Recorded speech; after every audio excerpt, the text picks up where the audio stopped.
Assalamualaikum warahmatullahi wabarakatuh. Halo teman-teman semua.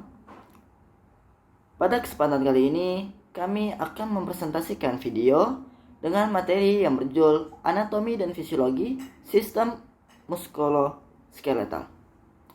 Yang kami hormati dosen pengampu mata kuliah Anatomi Fisiologi Manusia 2, Ibu Apoteker Mira Febrina, Magister Science. Kami dari kelompok 6 yang beranggotakan saya sendiri, Darman Nur Abdi sebagai yang mengawali pada video kali ini. Anggota selanjutnya ada Ahmad Prayogi, lalu Abdurrahman Al-Fikri, Davin Al-Farid, lalu Ihwanul Ghufranurum, kemudian M. Faisal Akbar, dan Rafli Aditya Helman, dan yang terakhir ada Saudari Novita. Nah, apa itu sistem muskuloskeletal? Muskuloskeletal terdiri atas dua kata, ada muskulo dan skeletal. Nah, muskulo berarti otot dan skeletal berarti tulang atau kerangka. Skeletal atau osteo adalah tulang kerangka tubuh. Ilmu yang mempelajari tentang muskulo atau jaringan otot-otot tubuh adalah osteologi. Oke, kita masuk pada sistem muskulus atau otot. Nah, otot adalah sebuah jaringan yang terbentuk dari sekumpulan sel-sel yang berfungsi sebagai alat gerak. Jaringan otot sekitar 40% dari berat tubuh. Otot melakukan semua gerakan tubuh. Otot mempunyai sel-sel yang tipis dan panjang yang mengubah energi yang tersimpan dalam lemak dan gula darah atau glukosa menjadi gerakan dan panas. Otot melekat pada tulang. Nah, penjelasan tentang otot yang lebih dalam akan disampaikan oleh rekan saya. Baik, selanjutnya bagian dari otot atau masker. Pertama yaitu ada tendon. Tendon adalah jaringan yang menghubungkan otot dan tulang. Jaringan ini terdiri dari serat protein yang kuat dan fleksibel sehingga berperan penting dalam pergerakan tubuh. Selanjutnya ada epimysium, yaitu lapisan pada bagian terluar yang menyelubungi seluruh otot lurik. Selanjutnya ada perimysium, yaitu lapisan pada bagian tengah yang menyelubungi sekumpulan serabut. Dan juga ada tulang. Tulang adalah organ keras dari semua jaringan dalam tubuh yang bersifat kuat dan kaku, serta sulit dibengkokkan. Berdasarkan cara melekatnya pada tulang, tendon dibedakan sebagai berikut. Yang pertama ada origo, merupakan tendon yang melekat pada tulang yang tidak berubah kedudukannya ketika otot berkontraksi. Selanjutnya ada inersio, merupakan tendon yang melekat pada tulang yang bergerak ketika otot berkontraksi. Baik, selanjutnya ada fungsi sistem otot. Yang pertama, pergerakan, di mana otot menghasilkan gerakan pada tulang tempat otot tersebut melekat dan bergerak. Selanjutnya, sebagai penopang tubuh dan mempertahankan postur. Selanjutnya, produksi panas. Kontraksi otot-otot secara metabolis menghasilkan panas untuk mempertahankan suhu tubuh normal. Ciri dari sistem otot. Yang pertama, kontraksilitas, yaitu serabut otot berkontraksi dan menegang. Yang kedua, ekstensibilitas, yaitu serabut otot memiliki kemampuan untuk menegang melebihi panjang otot saat rileks atau memanjang. Yang terakhir ada elastisitas, yaitu serabut otot dapat kembali ke ukuran semula setelah berkontraksi atau meregang. Adapun jenis-jenis otot berdasarkan strukturnya. Yang pertama ada otot rangka atau otot lurik, merupakan volunteer secara dasar atas perintah dari otak dan melekat pada rangka. Kontraksinya sangat cepat dan kuat. Selanjutnya ada otot polos.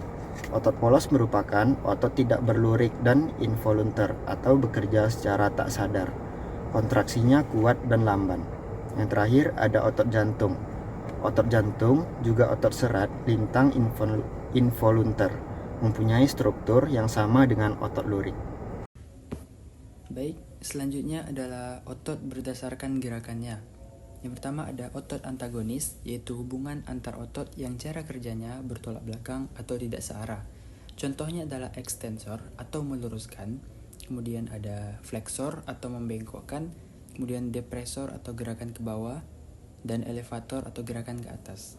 Kemudian ada otot sinergis, yaitu hubungan antar otot yang cara kerjanya saling mendukung atau bekerjasama sehingga menimbulkan gerakan yang searah.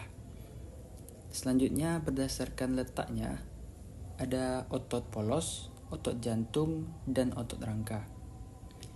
Ketika otot berkontraksi, aktin dan miosin bertautan dan saling menggelincir satu sama lain, sehingga sarkomer pun juga memendek. Dalam otot terdapat zat yang sangat peka terhadap rangsang yang disebut asetilkolin. Otot yang terangsang menyebabkan asetilkolin terurai membentuk miogen yang merangsang pembentukan aktomiosin. Hal ini menyebabkan otot berkontraksi sehingga otot yang melekat pada tulang bergerak. Kemudian untuk mekanisme lebih lanjutnya diawali dengan aktin dan miosin yang terlepas. Lalu ATP dihidrolisis di mana kepala miosin yang berikatan dengan ADP akan terangkat dan siap untuk berikatan dengan aktin. Lalu ion kalsium akan berikatan dengan troponin, mengekspos daerah ikatan untuk miosin, sehingga aktin dan miosin dapat berikatan membentuk molekul ATP yang berikatan dengan kepala miosin. Saat berkontraksi, otot membutuhkan energi dan oksigen. Oksigen diberikan oleh darah, sedangkan energi diperoleh dari penguraian ATP dan kreatin fosfat. ATP terurai menjadi ADP, yang selanjutnya ADP akan terurai menjadi AMP ditambah energi. Kreatin fosfat terurai menjadi kreatin plus fosfat plus energi. Energi-energi ini adalah yang digunakan untuk kontraksi otot. Baik, selanjutnya materi tentang sendi. Daerah pertemuan antar tulang disebut persendian. Pertemuan tersebut umumnya disatukan oleh ligmen atau berkas jaringan penghubung, itu connective tissue. Kedua itu serabut penghubung yang paling pendek disebut persendian fibrosa. Contohnya seperti yang terdapat antara gigi dan tulang rahang. Selanjutnya persendian yang tersusun atas jaringan kartilago, antara lain terdapat di antara tulang belakang, tulang rusuk, dan tulang dada. Persendian ini memungkinkan terjadinya sedikit gerakan, contohnya dalam pernapasan dada. Adanya bantalan jaringan kartilago pada persendian sinovial seperti di lutut berfungsi dalam meredam getaran. Pada daerah ini terdapat pula cairan sinovial yang disekresikan oleh sel jaringan penghubung. Selanjutnya bagian-bagian sendi.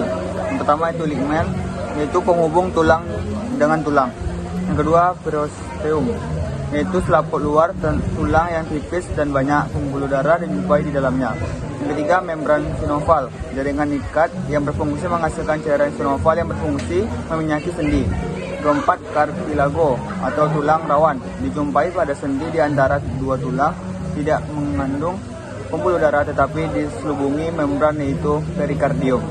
Baik, ini adalah gambar bagian-bagian dari sendi. Yaitu pertama ada ligamen, yang kedua ada rongga sendi berisi cairan sinoval, yang ketiga ada jaringan tulang rawan atau cartilago, yang terakhir ada tulang. Selanjutnya ini jenis-jenis sendi berdasarkan strukturnya. Yang pertama ada fibrosa, itu hubungan antar sendi oleh jaringan fibrosa. Yang kedua cartilago atau tulang rawan, yaitu ruang antar sendinya berkaitan dengan tulang rawan.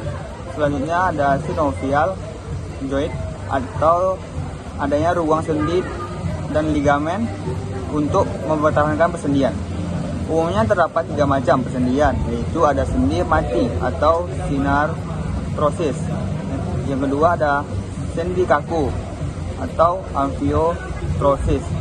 Dan yang terakhir ada sendi gerak, yaitu diarthrosis. Baik, materi selanjutnya itu jenis-jenis sendi diarthrosis. Yang pertama sendi peluru, gerak bebas ke segala arah. Yang kedua sendi putar, memungkinkan gerak berputar. Terus ada sendi pelana, memungkinkan gerakan pada kedua arah, seperti orang naik pelana. Lalu ada sendi engsel, memungkinkan pergerakan dalam salah satu arah saja, contoh pada lutut, siku, dan jari. Sendi geser atau luncur, memungkinkan permukaan dari masing-masing tulang bergeser dengan jarak pendek pada permukaannya, contohnya sambungan antar tulang, pergelangan tangan. Baik, selanjutnya C, rangka skeletal. Sistem rangka adalah bagian tubuh yang terdiri dari tulang, sendi, dan tulang rawan, kartilago, sebagai tempat menempelnya otot dan memungkinkan tubuh untuk mempertahankan sikap dan posisi. Fungsi rangka yang pertama itu sebagai penyangga, tempat melekatnya ligamen-ligamen otot, jaringan lunak, dan organ. Terus yang kedua ada penyimpanan mineral, kalsium dan fosfat, dan lipid. Produksi sel darah merah, red marrow. Terus sebagai pelindung, membentuk rongga melindungi organ yang halus dan lunak. Dan sebagai penggerak, dapat mengubah arah dan kekuatan otot rangka saat bergerak karena adanya persendian. Materi selanjutnya, tulang. Tulang merupakan jaringan hidup yang strukturnya dapat berubah apabila mendapat tekanan.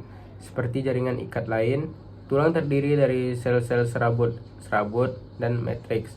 Tulang memiliki sifat yang keras. Hal ini dikarenakan matriks ekstraselulernya mengalami klasifikasi dan mempunyai derajat elastisitas tertentu. Hal ini disebabkan karena adanya serabut-serabut organik tulang. Dapat dibedakan menjadi dua, yaitu tulang kompakta dan tulang spongiosa. Perbedaan kedua terletak pada kepadatan dan luas ruang yang ada di dalamnya. Setiap tulang mempunyai kulit luar serta di dalamnya 12 terdapat lapisan substansia spongiosa, kecuali jika massa substansia spongiosa diubah menjadi cavitas medularis. Baik, di sini saya akan melanjutkan perkembangan dan pertumbuhan tulang. Yang pertama itu oksifikasi tulang, proses penulangan tulang dari tulang rawan menjadi tulang keras disebut ossifikasi. Proses ini dibedakan menjadi dua, yaitu oksifikasi intermembranosa dan ossifikasi endochondral. Proses yang hanya terjadi pada tulang pipi tertentu diringkas dalam dua langkah. Yang pertama, tulang spons mulai berkembang di tempat-tempat di dalam membran yang disebut pusat oksifikasi. Lalu yang kedua, sumsum tulang merah terbentuk di dalam jaringan tulang spons diikuti oleh pembentukan tulang padat di luarnya. Selanjutnya itu jenis tulang dan proses penulangan kelas 8. Yang pertama itu tulang rawan, yang mana daerah awal penulangan muncul, lalu selanjutnya muncul pembuluh darah, lalu selanjutnya munculnya tulang kompak dan tulang spons. Lalu selanjutnya klasifikasi tulang. Menurut klasifikasi berdasarkan bentuknya, tulang dibedakan menjadi 4. Di antaranya adalah tulang panjang. Tulang panjang ini merupakan tulang yang mempunyai panjang lebih besar daripada lebarnya. Dan di ujung tulang terdapat tulang spons yang dikelilingi tulang kompakta. Lalu yang kedua, tulang pendek. Tulang pendek ini banyak terdapat di region carpal. Di antaranya adalah Scaphopedium dan os lunatum. Pada tulang ini tersusun atas tulang spongiosa yang diliputi oleh tulang kompakta. Lalu yang ketiga itu tulang pipi. Tulang pipi, scapula ospherontale dan ospariotale merupakan tulang jenis ini. Terdiri atas lapisan tipis tulang kompakta yang disebut tabula dan dipisahkan oleh selaput tipis tulang spongiosa yang dinamakan diploe. Lalu yang keempat, tulang irregular. Tulang irregular merupakan tulang yang tersusun atas lapisan tipis tulang kompakta dan di dalamnya terdapat tulang spongiosa. Contoh tulang jenis ini adalah os cranial, os vertebrae, oskozae. Lalu yang terakhir itu tulang sesamoid. Tulang sesamoid ini adalah tulang kecil yang dijumpai pada daerah tendo tertentu. Tulang sesamoid yang terbesar yaitu pentala yang ada pada tendo musculus quadriceps femoris. Tulang sesamoid berfungsi mengubah arah tarikan tendo dan mengurangi friksi pada tendo. Ini merupakan posisi-posisi dari bentuk tulang yang tadi telah disebutkan. Selanjutnya kita akan membahas mengenai tulang rawan, di mana tulang rawan atau biasa disebut L. cartilago atau tulang muda merupakan jaringan ikat penahan berat yang relatif padat, tetapi tidak sekuat tulang. Dalam kehidupan pasca lahir sesudah tidak tumbuh lagi, jaringan ini hanya ditemukan pada 2 jenis tempat. Tempat pertama, sejumlah bangunan tulang rawan ekstraskeletal terdapat dalam tubuh. Sebagai contoh ialah cincin-cincin tulang rawan berbentuk tapal kuda pada dinding trakea. Peranan cincin ini ialah mencegah dinding trakea yang sebenarnya hanya terdiri atas jaringan ikat biasa agar tidak kolaps saat udara dihirup memasuki paru. Bangunan tulang rawan berbentuk tidak beraturan juga terdapat pada dinding jalan napas yang lebih kecil yang menuju paru. Juga terdapat lempeng-lempeng tulang rawan pada laring, hidung, dan dinding bagian medial tuba auditori yang menghubungkan telinga tengah dengan nasofaring dan memungkinkan terjadinya keseimbangan tekanan udara antara kedua rongga itu. Tulang rawan juga terdapat pada tulang iga yang menghubungkan ujung anterior iga dengan sternum, berupa bagian yang menghubungkan iga-iga dengan sternum yang kuat namun cukup fleksibel sehingga memungkinkan kerangka iga meluas pada gerakan respirasi. Tempat kedua tertinggalnya tulang rawan seumur hidup ialah persendian. Pada sendi yang bergerak bebas, ujung-ujung tulang dibalut tulang rawan. Dalam hal ini, tulang rawan itu disebut tulang rawan sendi, dan unsur interselnya yang dikenal sebagai matriks membentuk permukaan pelincir yang licin pada ujung sendi tulang. Tulang rawan juga terdapat pada beberapa sendi yang tidak dapat bergerak bebas. Umumnya, tulang rawan yang terbentuk semasa hidup pralahir hanya bersifat sementara karena akan diganti dengan tulang. Namun, pembentukannya merupakan tahapan menentukan dalam perkembangan tulang panjang. Lagi pula, sejumlah tulang rawan demikian yang menetap sebagai pertumbuhan pasca lahir telah berakhir, merupakan alat penumbuh memanjang tulang.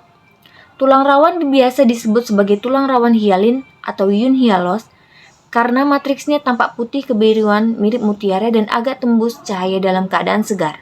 Namun, pada beberapa tempat terdapat tulang rawan elastis karena juga mengandung serat-serat elastin dan pada tempat lain lagi mengandung banyak kolagen sehingga pantas disebut sebagai fibrokartilago. Selanjutnya ada pertumbuhan tulang rawan. Pada tempat pembentukan tulang rawan dalam embrio, sel-sel mesenkim menyusutkan cabang-cabangnya dan mengumpulkan dalam agregasi padat yang dikenal sebagai pusat kondrifikasi. Sel-selnya sangat berdekatan dan batas-batasnya tidak jelas. Dengan memperbesar dan berkembangnya sel prekursor ini, mereka mensekresikan ke sekitarnya matriks amorf metakromatik. Kolagen disekresikan bersamaan, namun serabut yang dibentuk tertutup oleh matriks hialin yang membuat kolagen terpendam. Dengan bertambahnya jumlah materi interstisial ini, maka sel-selnya terisolasi dalam kompartemen masing-masing atau lakuna dan berangsur memperoleh ciri sitologik kondrosit dewasa. Dalam perluasan pusat kondrifikasi, pertumbuhan terjadi melalui 2 mekanisme berbeda, yaitu pertumbuhan interstisial dan pertumbuhan aposisional. Pertumbuhan interstisial, satu hal yang perlu ditetapkan di sini, yang akan bermanfaat saat membicarakan perkembangan tulang panjang serta pertumbuhannya ialah bahwa salah satu cara pertumbuhan tulang rawan ialah melalui pertumbuhan interstisial. Dengan kata lain, walaupun kondrosit mudah telah terbenam di dalam matriks tulang rawan, sel tersebut tetap dapat membelah. Kemudian masing-masing sel anak menghasilkan mati yang mengakibatkan matriks tulang rawan secara keseluruhannya mengembang dari dalam. Di bagian dalam tulang rawan yang berkembang, sel-selnya untuk waktu tertentu masih dapat membelah. Setelah telofase, sekresi matriksnya membentuk sekat yang makin tebal di antara sel-sel anak sehingga mereka menempati lakuna terpisah. Sel-sel ini pada gilirannya kemudian membelah menghasilkan kelompok 4 kondrosit dalam lakuna bersebelahan. Pengembangan tulang rawan melalui pembentukan sel-sel dan matriks baru dari dalam disebut pertumbuhan interstisial dan menerangkan terdapatnya pasangan dan kelompok 4 atau lebih lakuna dalam tulang rawan dewasa. Selanjutnya ada pertumbuhan aposisional. Cara lain pertumbuhan tulang rawan ialah dengan meletakkan lebih banyak matriks pada permukaannya. Mekanisme pertumbuhan ini disebut sebagai pertumbuhan aposisional. Mekanisme pertumbuhan ini bergantung pada pembentukan kondroblas, penghasil matriks baru pada permukaan tulang rawan. Mesenkim yang mengelilingi tulang rawan memadat membentuk perikondrium.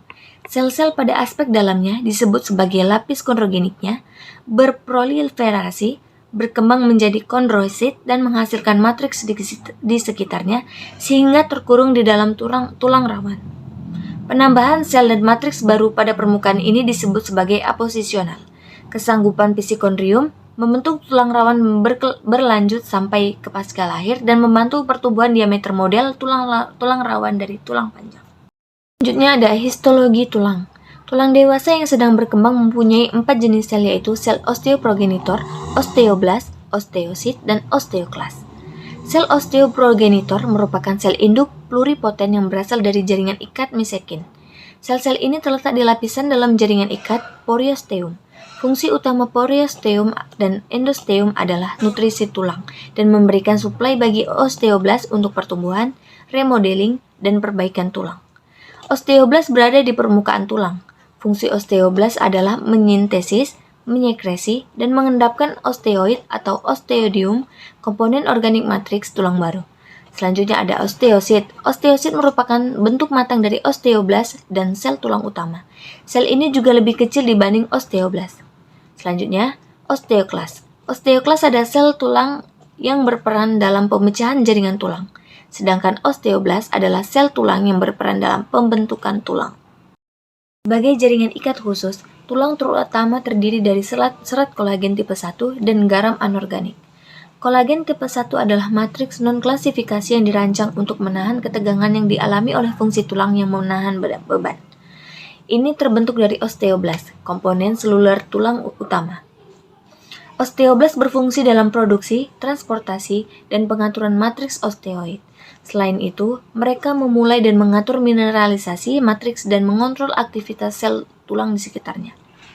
Setelah osteoid termineralisasi, sel-sel prekursor dikelilingi oleh zat organik intraseluler yang disebut lakuna untuk berkembang sepenuhnya dan matang menjadi osteosit. Osteosit memiliki distribusi yang luas.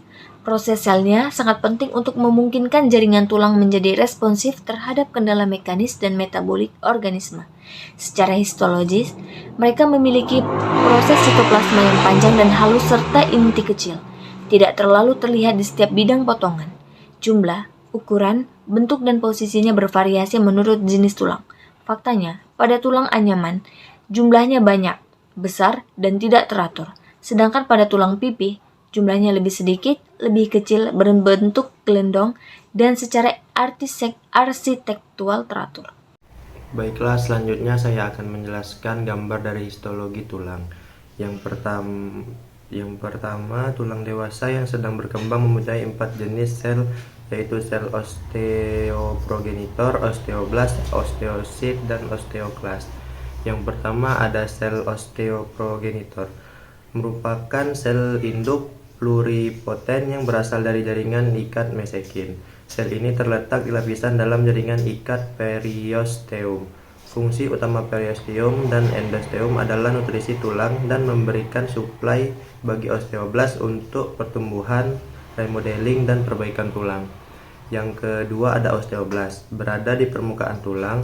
Fungsi osteoblast adalah menyintesis, menyekresi, dan mengendapkan osteoid atau osteodeum, komponen organik matriks tulang baru. Yang ketiga ada osteosit, merupakan bentuk matang dari osteoblast dan sel utama tulang. Sel ini juga lebih kecil dibanding osteoblast. Dan yang terakhir ada osteoklas, adalah sel tulang yang berperan dalam pemecahan jaringan tulang. Sedangkan osteoblast adalah sel tulang yang berperan dalam pembentukan tulang.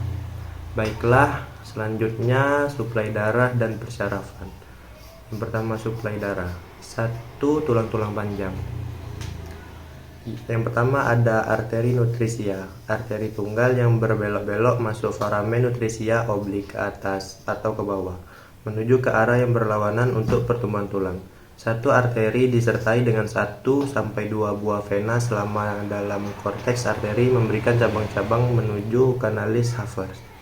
Yang kedua, yang B ada arteri periosteale, arteri kecil yang menyuplai periosteum berjalan sepanjang perlengketan otot.